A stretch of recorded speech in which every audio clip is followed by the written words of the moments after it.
नमस्कार दोस्तों। आज इस वीडियो में मैं फिर से आपसे दिल्ली के चुनावों के बारे में बात करूंगा। लेकिन इससे पहले मैं आपसे रिक्वेस्ट करूंगा कि यदि आपने मेरा ये चैनल सब्सक्राइब नहीं किया हो तो इसे अवश्य सब्सक्राइब कर दें और इस वीडियो में अंत तक बने रहें। और यदि आपको अच्छा लगे तो इसे लाइक करें और अपने दोस्तों के साथ शेयर अवश्य करें। तो शुरू करते हैं आज की बात।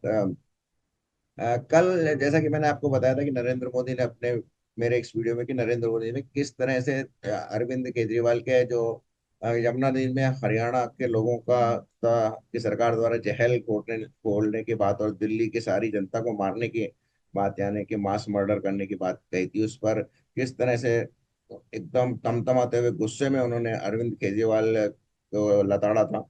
तो उसमें उन्होंने ये कहा था कि क्या हरियाणा की बीजेपी सरकार क्या उनको यानी नरेंद्र मोदी को जहरीला पानी पिला के मारना चाहती है? क्या वो दिल्ली वासियों में, जिनमें कि कई लोग हरियाणा के में रहने वाले लोगों के रिश्तेदार हैं, उनको मारना चाहती है, या फिर दिल्ली में रहने वाले डिप्लोमेट्स और बहुत सारे जो न्यायाधीश हैं, क्योंकि सुप्रीम कोर्ट और दिल्ली हाई कोर्ट दोनों है वहां पर, उन लोगों को मारना चाहती है? तो क्या इस बारे में कल मैं डिस्कस डिटेल में कर चुका था, तो मैं इसमें इस बारे में ज्यादा बात नहीं करूंगा। लेकिन कल हरियाणा सरकार ने एक और काम किया। वहाँ के जो नायब सिंह सैनी मुख्यमंत्री हैं वो दिल्ली हरियाणा बॉर्डर पर आए और उन्होंने जमुना का पानी का आचमन किया, यानी कि दो घूंट उन्होंने एक दो पिए और ये बताया कि देखिए हमारी तरफ से तो पानी साफ है, जो गंदगी हो रही है वो आपकी तरफ से हो रही है। हालांकि इस वीडियो को देखकर आम आदमी के जो कार्यकर्ता हैं वो ये कह रहे हैं कि ये नाटक था, उन्होंने केवल पानी पिया नहीं, जस्ट मुंह धोया था।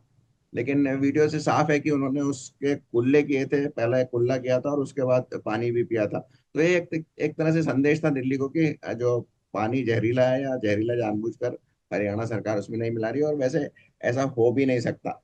ये सोचना भी एक तरह से केमिकल वारफेयर की बात है, और कम से कम भारतीयों के दिमाग में तो आएगा ही नहीं। और ऐसा ही कल प्रधानमंत्री नरेंद्र मोदी ने अपने चुनावी भाषण में कहा था। हरियाणा सरकार ने एक और बात कही कि सोनीपत में उनके एक मंत्री हैं विपुल गोयल, उन्होंने कोर्ट में खुद जाकर एक शिकायत की है कि अरविंद केजरीवाल किस तरह से घिनौना अपमान लगा रहे हैं और एक गृह युद्ध में की स्थिति पैदा कर रहे हैं, यानी कि एक स्टेट को दूसरे स्टेट से भिड़ाने की बात कर रहे हैं, कि जो कि काफी गंभीर आरोप है। तो उन्होंने फिर ये सोनीपत की अदालत में शिकायत की और शाम तक ये सुनने को आया कि सोनीपत की अदालत ने अरविंद केजरीवाल को सम्मन भी कर लिया है। एक और जो दूसरी बात थी कि इस जो शिकायत जहर में पानी में जहर मिलाने की शिकायत जो आम आदमी पार्टी और विशेषकर अरविंद केजरीवाल ने जो चुनाव आयोग ने की थी, तो चुनाव आयोग ने उनसे कहा था कि आपके जो आरोप हैं काफी गंभीर आरोप हैं और इनका आप सपोर्ट में पूरा सपोर्ट और जो जो भी आपके पास एविडेंस है इसके वो प्रस्तुत कीजिए, क्योंकि ये काफी गंभीर आरोप है और इसके रिपरकुशंस काफी कुछ हो सकते हैं। इस पर अरविंद केजरीवाल ने एक दिल्ली जल बोर्ड के चीफ की कोई रिपोर्ट दी जिसमें अमोनिया का स्तर 7 था, और इस आधार पर कहा कि इसी आधार पर मैंने आपको ये रिपोर्ट दी है, जिससे कि वहाँ चुनाव आयोग संतुष्ट नहीं हुआ और उनको और शायद एक दिन का समय दिया कि आप विस्तृत रिपोर्ट दें, नहीं तो आगे जो भी वैधानिक कार्यवाही की है वो की जाएगी। लेकिन यदि आप कुछ उनके भाषण सुने अरविंद केजरीवाल के, 2-3 दिन पहले के, तो उन्होंने बार बार ये कहा है कि वो दिल्ली की जनता को हरियाणा सरकार मरवाना चाहती है जहरीला पानी पिला के, क्योंकि वो बीजेपी को वोट नहीं देती है। तो स्पष्ट है ये बात। और इसी को सिरे आगे बढ़ाते हुए प्रधानमंत्री ने भी ये कहा था कि क्या वो दिल्ली में रहने वाले सारे सरकार केंद्रीय मंत्रिमंडल को मरवाना चाहती है, हरियाणा में लोगों के रिश्तेदारों को मरवाना चाहती है, या फिर बहुत सारे डिप्लोमेट्स को या न्यायाधीश को मरवाना चाहती है? उन्होंने न्यायाधीश का विशेषकर उल्लेख इसलिए किया क्योंकि आम आदमी अरविंद केजरीवाल और आम आदमी पार्टी के बहुत सारे सदस्य या नेता मंत्री आदि कोर्ट में केस चल रहा है। तो विशेषकर वो जजों को भी ये बताना चाहते थे कि किस तरह से ये आप के बारे में बात, मतलब दिल्ली के बारे में बात कर रहे हैं, और ये कह रहे हैं कि हमारी जो सरकार है हरियाणा में वो आपको मनवाना चाहती है। और शायद यही कारण होगा कि हरियाणा सोनीपत के जो डिस्ट्रिक्ट जज होंगे उन्होंने तुरंत फुरत में अरविंद केजरीवाल के खिलाफ एक वारंट तो नहीं, उनके खिलाफ उपस्थिति होने का एक सम्मन जारी कर दिया। तो ये तो बात थी। एक और बात जो बड़ा डेवलपमेंट दिल्ली में हुआ कि दिल्ली में कल प्रधानमंत्री की जो भाषण था उसके बाद वो पटपच पटपटगंज में था, जहाँ पर एक समय पे मनीष सिसोदिया वहां पर पिछले बार चुनाव जीते थे, और वो बड़ी मुश्किल से 3200 वोटों से जीत पाए थे बीजेपी के रविंद्र सिंह नेगी के कारण। राजेंद्र सिंह नेगी अभी फिलहाल में, रविंद्र सिंह नेगी फिलहाल में वहां पर पार्षद है, और काफी प्रसिद्ध है। वो इस बात के लिए प्रसिद्ध नहीं है कि उन्होंने मनीष सिसोदिया के खिलाफ चुनाव लड़ा, या फिर वो पार्षद है। वो पार्षद इसलिए है क्योंकि वो एक कट्टर हिंदूवादी हैं, उत्तराखंडी हैं। और उन्होंने एक वहां पर बात फैलाई थी कि जो अ, एक तोमर बेकरी थी वहां पर, जिसका कि मुस्लिम इल्तुतमिश तोमर था। जैसा कि आप जानते हैं कि जो मुस्लिम लोग होते हैं, जो कन्वर्टेड मुस्लिम हैं, वो अपना ओरिजिनल जैसे त्यागी, तोमर, चौहान, चौधरी आदि लगाए रखते हैं। तो उसको इन्होंने जाके कहा था कि तुम अपना असली पूरा नाम यहाँ पर लगाओ, ताकि लोगों को कंफ्यूजन नहीं रहे कि ये दुकान हिंदू की है या मुस्लिम की है, या इसका असली ओनर कौन है। और उसको ये भी चेतावनी दी कि अगर वो नाम चेंज नहीं करेगा तो फिर उसकी दुकान को सील कर दिया जाएगा किसी वैधानिक तरीके से। तो इसके बारे में वो काफी प्रसिद्ध हुए, और इसका वीडियो भी फैला। और दूसरा जो था, वो उन्होंने नवरात्रि के दिनों में सारे हिंदू दुकानदारों को बताया था कि वो माता का झंडा अपने दुकानों पे लगाए, ताकि लोगों को ये पता चल सके कि ये दुकानें हिंदुओं की है, और स्पष्ट रूप से कोई कंफ्यूजन नहीं रहे। और इस बातों का भी वीडियो काफी दिल्ली में और उनकी कॉन्स्टिट्यूंसी और दिल्ली में फैला था। तो इस तरह से वो फेमस हुए थे। तो वो और कुछ और भी बीजेपी के प्रत्याशी उस समय मंच पर थे, और राविंद्र सिंह तो नेगी ने प्रधानमंत्री नरेंद्र मोदी के पांव छुए, तो नरेंद्र मोदी ने उनको रोका, और उसके बाद 3 बार उनके पांव छुए। नरेंद्र मोदी जैसे पहले भी कई बार बता चुके हैं कि जब कोई उनका पाँव छूता है तो वो थोड़ा असहज हो जाते हैं, तो वो रिक्वेस्ट करते हैं कि दूसरों के पाँव नहीं छुए। तो इसके बदले में उन्होंने नेगी जी के पाँव छुए, और ये इस बताने की कोशिश की कि वो कितना सम्मान करते हैं 45 वर्षीय उनके जो पार्षद और विधायक के कैंडिडेट है उनका। और उन्होंने दूसरों जो दूसरे वहाँ पे कैंडिडेट थे, उनके प्रत्याशी थे, उन्होंने भी पाँव छूने की कोशिश की, तो उनको रोक दिया उन्होंने।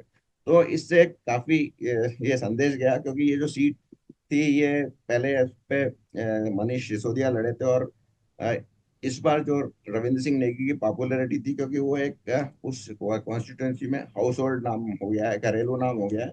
वो हर किसी को वहां पे जानते हैं, और इस बार चांसेस थे कि वो हरा देंगे। तो मनीष सिसोदिया ने अपनी सीट बदल ली, और यहाँ पर ओझा जो वहाँ पर जो कोचिंग सेंटर वगैरह चलाता है, उसको यहाँ पर कैंडिडेट बनाया गया। और वो अ, विचित्र तरह के बयान दे रहा है, और कुछ तो खुद आम आदमी के पार्टी के विरुद्ध ही दे रहा है। तो किस तरह इनके जीतने की ये संभावना है।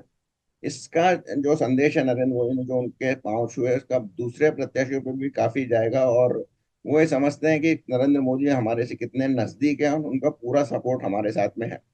आ, और इसका एक बात और, उन्होंने मनीष सिसोदिया को सपोर्ट को भी संदेश भेजा कि आपने भले कॉन्स्टिट्यूंसी छोड़ दी हो, हमारा कैंडिडेट एक मुख्यमंत्री, उप मुख्यमंत्री के दावेदार के विरुद्ध नहीं खड़ा है, लेकिन हमारे लिए वो अभी भी उतना ही इम्पोर्टेंट है। तो ये एक संदेश उन्होंने मनीष सिसोदिया ही नहीं, पूरी आम आदमी पार्टी को दिया, विशेषकर मनीष सिसोदिया को दिया।